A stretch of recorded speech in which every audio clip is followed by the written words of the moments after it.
Hi, my name is Amanda Morgan. I'm from Arborvitae, Wisconsin, and I will be attending UW Stout for manufacturing engineering. This summer I've spent a lot of time in the shop with my dad learning many skills such as welding, CNC machine operation, and 3D design. Thank you for taking the time to watch this video and learn a little bit more about me. Thank you.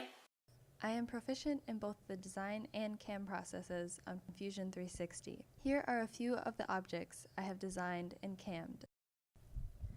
This is a small ring dish that I made for my mom. This was a piece we needed to make the auto feed work on our lathe.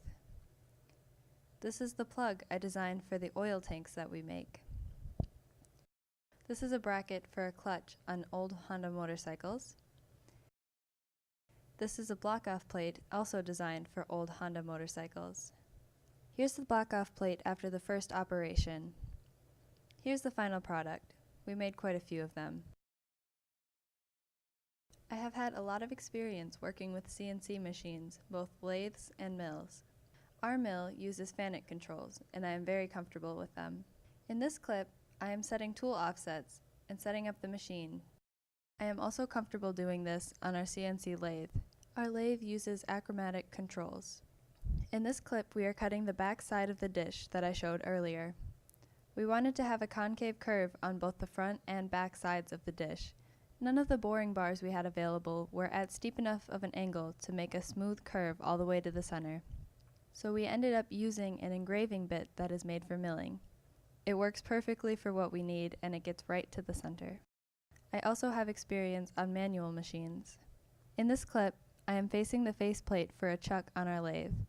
I have also done many projects on the horizontal mill. In the first clip, I am using a hole saw to notch tubing. In the second clip, we are cutting a dovetail into a set of jaws to create talon grip along the top. I am comfortable finding the appropriate feeds and speeds for both machines. This is a CNC mandrel tubing bender. It was not originally a computer-controlled machine, but we recently took the challenge upon ourselves to convert it to be all automated. I have a lot of experience TIG welding, mostly on steel, but also on aluminum. Here I am welding up a part of a project that we built for our CNC lathe. We purchased a tailstock to go inside our lathe, but we did not have the rail for it to sit on. This is the solution we came up with. It might not look pretty, but it works perfectly. This is also part of the tailstock project. We had to set up the hydraulics for the tailstock to extend and retract in the lathe. This was a fun challenge for me, as it really allowed me to learn more about hydraulics and get some hands-on experience on the inside of a machine. Here, we are working on our manual lathe.